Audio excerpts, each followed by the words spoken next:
avec les rendez-vous théâtre de la semaine, avec Jean-Philippe Viau qui nous propose cette fois-ci une pièce qui donne des ailes. Tiens, c'est pratique quand il y a des grèves, justement. C'est le spectacle événement de ce printemps, une fable assez féroce, drôle et enchanteresse, nous dit Jean-Philippe. Regardez et écoutez. Oui, bonjour. C'est carrément une vraie perle du théâtre classique que je vous propose de découvrir aujourd'hui au travers de cette œuvre culte imaginée en 1765 par l'italien Carlo Gozzi. Avec L'Oiseau Vert, le metteur en scène Laurent Pelli réinvente là cette délirante comédie créée à partir de légendes populaires. Il se lâche aux côtés d'Agathe Mélinan, traductrice aussi inspirée qu'enthousiaste. Une douzaine d'artistes au jeu libre des plus inventifs sévit sur les planches. C'est beau, c'est fou, c'est du fait maison. Moi, j'attends juste qu'ils rentrent pour les mettre dehors. Je t'en prie, je t'en supplie, je t'en conjure. Non mais tais-toi, je n'ai pas eu d'enfant, ce n'est pas, figure-toi, pour donner le peu que j'ai à des bâtards. Nous sommes des bâtards. Mais comment est-ce possible? C'est d'abord un voyage initiatique autour de deux personnages, de deux jeunes enfants qui sont les fils cachés d'un roi, mais qui ne le savent pas. Bon, ramassez cette pierre, là.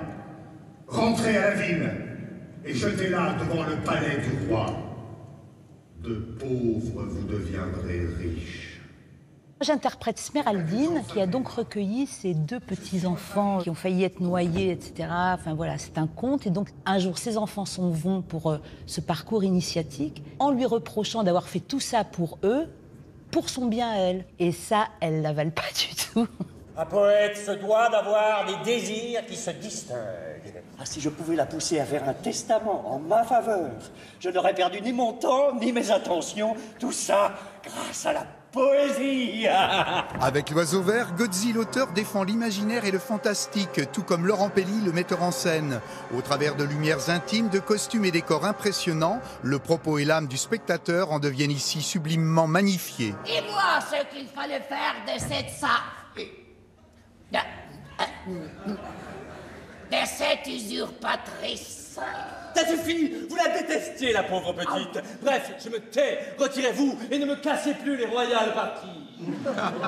C'est à la fois une satire de la philosophie des Lumières, mais c'est surtout une mise en boîte de la vanité de l'être humain. C'est une pièce qui mêle à la fois la féerie, le burlesque, la commedia dell'arte, la philosophie.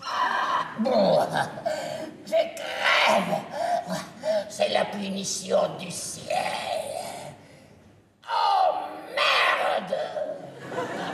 En fait, on est dans une farce, c'est vrai, un peu guignolesque, burlesque, etc. Mais comme le fond est très très bien écrit, quoi, c'est tellement prenant, beaucoup de poésie, donc tous ces tons-là sont quand même assez spéciaux. L'œuvre de Carlo Gozzi, c'est une œuvre unique qui ne ressemble à rien d'autre. Bien que je t'embrasse, que je te mange. Mais grâce au ciel, où vous croyez-vous? Maintenant, je vous aime. Venez voir ce monstre de beauté. Oh là, c'est chaud! C'est chaud!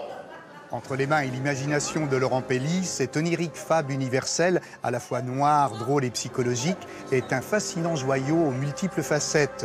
Parfois cartoon fantastique ou poésie surréaliste, cet Oiseau Vert-là se moque avec grandeur. Il porte au plus haut l'art révolu de la commedia dell'arte. Lumière féerique, décor magique, scénographie et interprétation innovante.